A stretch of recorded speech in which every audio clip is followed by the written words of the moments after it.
এদিকে ভোট পরবর্তী সন্ত্রাসের অভিযোগে উত্তপ্ত মুর্শিদাবাদের ইসলামপুর। সিপিএম এর বুথ এজেন্টকে হুমকি দেওয়ার অভিযোগ সামনে এসেছে। হুমকি দিয়েছেন তৃণমূলের অঞ্চল সভাপতি, এমনটাই অভিযোগ সামনে এসেছে। পুলিশ কোনো ব্যবস্থা নিচ্ছে না, এমনটাও অভিযোগ করেছেন সিপিএম এর বুথ এজেন্ট। আরো বিস্তারিত জানাবেন রাজীব চৌধুরী আমাদের সঙ্গে টেলিফোন লাইনে রয়েছেন। রাজীব, সিপিএম এর বুথ এজেন্ট ঠিক কি অভিযোগ করছেন, পুলিশের তরফ থেকে বা কি জানা যাচ্ছে? সিপিএম এর বুথ এজেন্ট রুহুল আমিন গতকাল রাতে তার গ্রামের যখন চায়ের দোকানে চা খাচ্ছিলেন, অন্য দিনের মতো ওই গ্রামের দোকানে চা খান, তখন স্থানীয় যে তৃণমূলের নেতৃত্বে এক বিশাল বাহিনী ওই চায়ের দোকানে আসে এবং চায়ের দোকানে আসার পর রুহুল আমিনকে ঘিরে ধরে তারা জানতে চান কেন তিনি এজেন্ট হয়েছেন এবং কার মদতে তিনি এজেন্ট হয়েছেন। এবং প্রায় রুহুল আমিনের অভিযোগ ৮ ঘন্টার বেশি সময় ধরে তাকে মানসিক এবং শারীরিকভাবে অত্যাচার করা হয়, হয় এবং তাকে বলা হয় যদি ৪ তারিখে 50-এর বেশি এই 40 নম্বর বুথ থেকে ভোট হয় তাহলে তার প্রাণ সংশয় হবে। এবং তিনি কার্যত শেষ পর্যন্ত তাদের কাছে নথি স্বীকার করেন, তখনই তার পরিবারের লোকজন খবর পান এবং তারা সেখান থেকে উদ্ধার করে নিয়ে যান। এবং সেই ঘটনায় শেষ নয়, এবং তারপরে পুলিশকে অভিযোগ করে ইসলামপুর থানার পক্ষ থেকে একটা ভিডিও করে জানানো হয় কোনো ঘটনাই ঘটেনি। ইসলামপুর থানা সরাসরি একটি ভিডিও দেন সাংবাদিকদের, ইসলামপুর থানার ওসি, সে ঘটেনি। এবং আজকে যখন সিপিআইএম প্রার্থী ওই গ্রামে যান এবং রুহুল আমিনের সঙ্গে কথা বলেন এবং যেখানে এই ঘটনা ঘটেছে সেখানে মানুষজনের সঙ্গে কথা বলছেন, তখন ফের তাকে ঘিরেও কিন্তু বিক্ষোভ শুরু হয় তৃণমূল নেতৃত্বের এবং কার্যত সিপিএম প্রার্থীকে সেখানে বেরিয়ে যাওয়ার হুমকি দেওয়া হয়।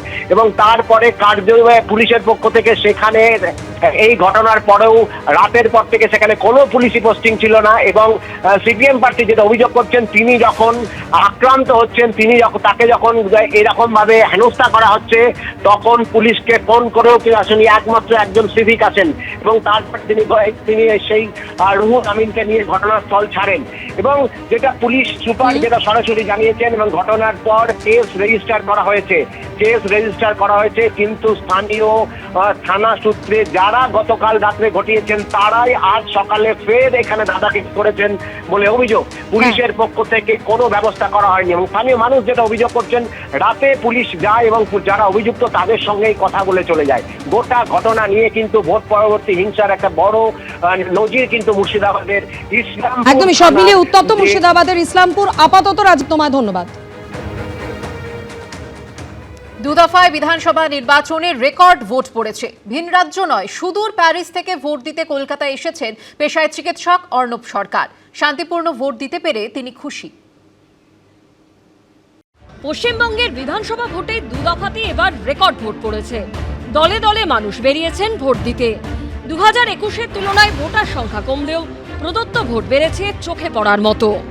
এই উপচে পড়া ভোটের নেপথ্যে নানা কারণ থাকতে পারে, তার মধ্যে অবশ্যই একটা হলো এসআইআর। এবার ভোট না দিলে পরে ভোটার তালিকা থেকে নাম বাদ যেতে পারে, এই আশঙ্কা থেকেও অনেকে ভোট দিয়েছেন। ভিন রাজ্য, ভিন দেশ থেকে ট্রেনে, প্লেনে চড়া দামে টিকিট কেটে অনেকেই ফিরেছেন রাজ্যে। যেমন সল্টলেকের বাসিন্দা পেশায় চিকিৎসক অর্ণব সরকার, 20 বছরের উপর কর্মসূত্রে থাকেন প্যারিসে। বিধাননগর কেন্দ্রের ভোটার তিনি। দ্বিতীয় দফায় ভোট দিতে আকাশপথে প্রায় 8000 কিলোমিটার পেরিয়ে শেষবার ভোট দিয়েছিলেন 2011 সালে। এসআইআর হয়েছে এবছর, সেরকম একটা নতুন আবহাওয়া, তো সেই হিসেবে মনে একটা ছিল যে অনেকদিন ভোট দেওয়া হয়নি, এবার ভোট দিতে যেতে হবে। সুদূর ইউরোপ থেকে 11 বছর পর ঘরে ফিরে দিলেন ভোট। শান্তিপূর্ণভাবে ভোট প্রয়োগ করতে পেরে নির্বাচন কমিশনকে দরাজ সার্টিফিকেট দিয়েছেন বিধাননগরের বাসিন্দা চিকিৎসক অর্ণব সরকার। আমার মনে হয় ঐতিহাসিক যেটা আমি দেখলাম এবছর, সেটা হচ্ছে যে মানে পশ্চিমবঙ্গে হয়তো প্রথমবার আমার অন্তত দেখা যে বিশেষ কোনো হিংসা হয়নি এবং কোনো মানুষের মৃত্যু হয়নি। সেটা একটা বিরাট বড় ব্যাপার। কেননা এত বছর ধরে আমি সবসময় শুনে আসতাম যে ভোটের আগে এতজনের মৃত্যু হয়ে গেল, এখানে এতজনের মৃত্যু হলো, আজকে এখানে বোম পড়লো, কালকে এখানে, সেইগুলো যে হয়নি সেটা একটা বিরাট বড় উৎসব। এটাই আমার মনে থাকবে। এবং মানুষের স্বতঃস্ফূর্তভাবে এত সংখ্যায় ভোট দেওয়া, সেটাও একটা বিরাট বড় ব্যাপার। অর্ণব সরকারের মতো অনেকেই বাইরে থেকে এসেছিলেন নিজের ভোটটা দিতে। এবার যেরকম উৎসবের মেজাজে ভোট হয়েছে তাতে খুশি তারা সকলেই। ব্রতদেব ভট্টাচার্যের রিপোর্ট, এবিপি আনন্দ। এবিপি আনন্দ, এগিয়ে থাকে, এগিয়ে রাখে।